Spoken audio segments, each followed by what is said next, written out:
Hello friends, नमस्कार। आज मैं आप लोगों के सम्मुख एक नया उपन्यास लेकर प्रस्तुत हुआ हूँ, जो बांग्ला उपन्यास है, जिसके लेखक शरद चंद्र चट्टोपाध्याय जी हैं और उपन्यास का शीर्षक है अनुराधा।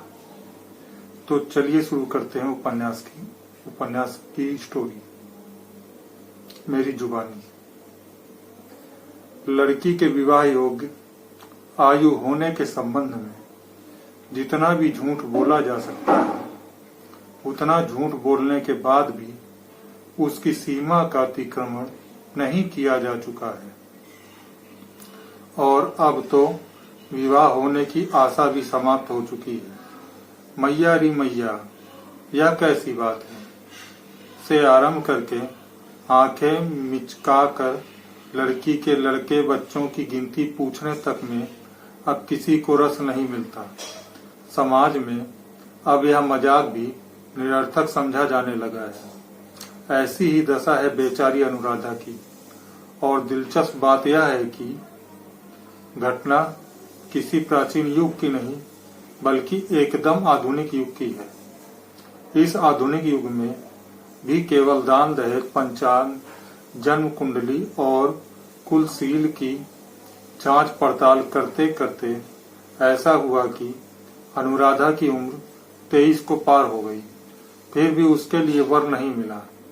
हालांकि इस बात पर सहज ही विश्वास नहीं होता, फिर भी घटना बिल्कुल सच है। आज सुबह भी गांव के जमींदार की कचहरी में इस बात की चर्चा हो रही थी। नए जमींदार का नाम है हरिहर घोषाल, कलकत्ता के निवासी हैं। उनका छोटा बेटा विजय गांव देखने आया है।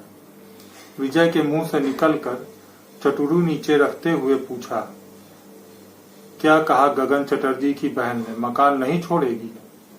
जो आदमी खबर लेके आया था बोला, कहा कि जो कुछ कहना है सो जब छोटे भाई आएंगे तब उन्हीं से कहूंगी। विजय ने क्रोधित होकर कहा, उससे कहना क्या है? इसका अर्थ तो यह हुआ कि उन लोगों को मकान से निकाल बाहर करने के लिए मुझे स्वयं जाना पड़ेगा। आदमियों से काम नहीं होगा। उस आदमी ने कोई उत्तर नहीं दिया। कहने सुनने की इसमें कोई बात नहीं है विनोद, मैं कुछ भी सुनने वाला नहीं हूँ। फिर भी इसके लिए मुझे ही जाना पड़ेगा, इसके पास, उसके पास। क्या वह खुद यहाँ आकर अपनी कठिनाई नहीं बता सकती? विजय ने कहा। विनोद बोला, मैं यही बात कही थी, लेकिन अनुराधा कहने लगी कि मैं भी भद्र परिवार की लड़की हूँ विनोद भैया। घर छोड़कर अगर निकलना ही है तो उन्हें बताने के बाद एक बार ही निकल जाऊंगी। मैं बार बार बाहर नहीं आ जा सकती। क्या नाम बताया तुमने? अनुराधा नाम तो बढ़िया है, शायद इसलिए अब तक अहंकार मिटा नहीं। जी नहीं, विनोद गांव का आदमी है। अनुराधा की दुर्दशा का इतिहास बता रहा था। पतन के इतिहास का भी एक गौरवशाली प्राचीन इतिहास है, वही अब बताया जा रहा है। गांव का नाम है गणेशपुरा। किसी जमाने में यह गांव अनुराधा के पुरखों का ही था। 5-6 वर्ष हुए दूसरों के हाथ में चला गया। इस जायदाद का सालाना मुनाफा 2000 से अधिक नहीं है, किंतु अनुराधा के पिता अमर चटर्जी का चाल चलन या रहन सहन था 20,000 जैसा। इसलिए कर्ज के कारण रहने के मकान की डिग्री हो गई। डिग्री तो हो गई, लेकिन जारी न हो सकी। डर के महाजन रुका रहा। चटर्जी महाशय जैसे कुलीन थे, वैसे ही उनके जप तप और क्रियाकर्म की भी काफी प्रसिद्धि थी। गृहस्थी की फूटी तली वाली नाव फिजूल खर्ची के खारे पानी से मुंह तक भर आई, लेकिन डूबी नहीं। हिंदू धर्म की कट्टरता के फूले हुए पाल में जनसाधारण की भक्ति और श्रद्धा की आंधी जैसे हवा ने इस डूबती नाव को धकेल धकेल कर अमर चटर्जी की आयु सीमा पार कर दी। इसलिए उनका जीवन काल एक तरह से अच्छा ही बीता। जब वह मरे भी ठाट बाट से और उनका श्राद्ध आदि भी ठाट बाट से हो गया। लेकिन जायदाद का अंत भी इसी के साथ हो गया। इतने दिनों से जो नाव नाक बाहर निकालने किसी तरह सांस ले रही थी, उसे बाबू घराने की सारी मान मर्यादा लेकिन अथाह जल में डूबने से जरा सी भी देर नहीं लगी। पिता के देहांत के बाद गगन को एक टूटा फूटा मकान मिला, जिस पर डिग्री हो चुकी है। गले तक कर्ज तक जकड़ी हुई गांव की जायदाद मिली। कुछ गाय बकरी और कुत्ते बिल्ली आदि जानवर मिले और सिर पर आ पड़ी पिता की दूसरी पत्नी की कुंवारी बेटी अनुराधा। उसके लिए वर भी जुट गया।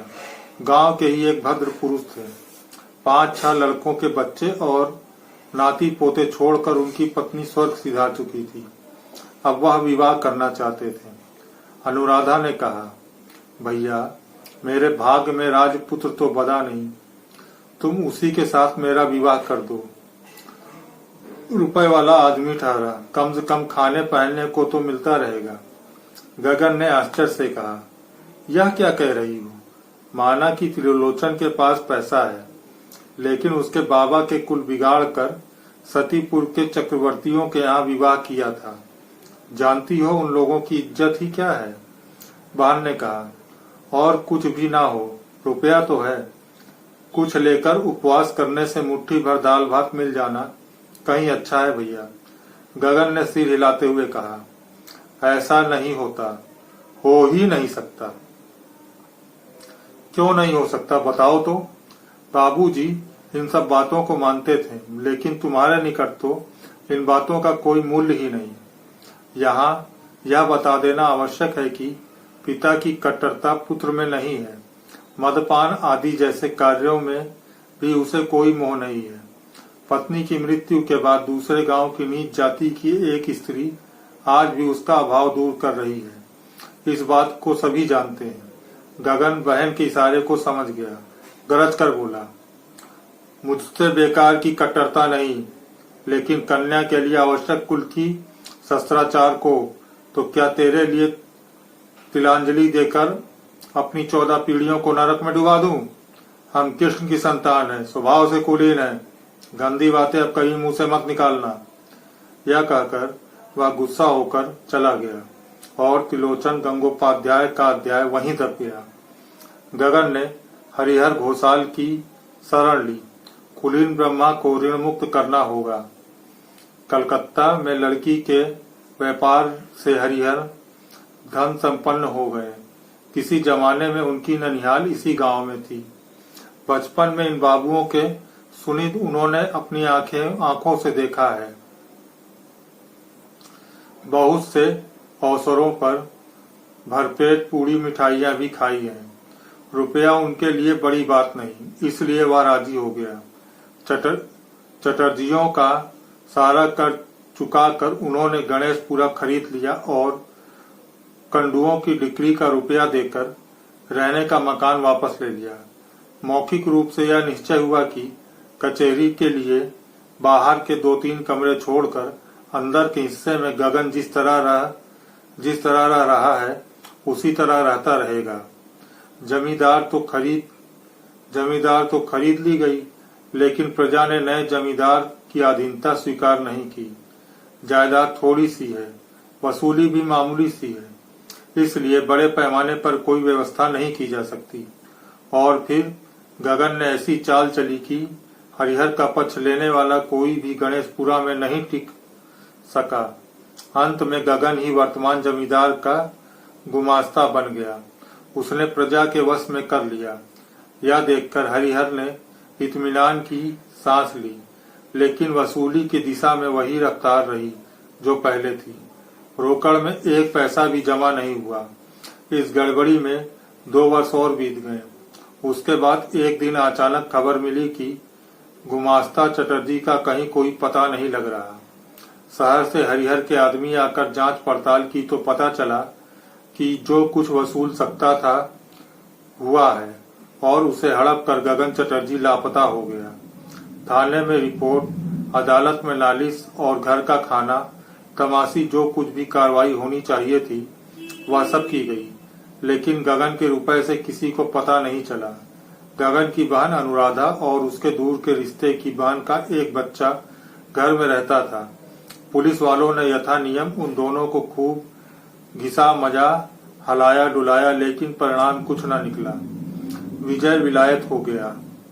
उसके बार बार परीक्षा में फेल हो जाने से हरिहर को उसके खाने पीने और पढ़ाई लिखाई पर बहुत रुपया खर्च करना पड़ा है, लेकिन वह परीक्षा में उत्तीर्ण न हो सका।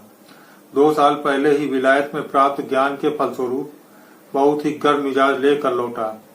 विजय का कहना है कि विलायत में पास फेल में कोई अंतर नहीं, किताबें पढ़कर तो गधा भी पास हो जाता है। अगर वही उद्देश्य होता तो वह यहीं बैठकर किताबें रटा करता, विलायत न जाता।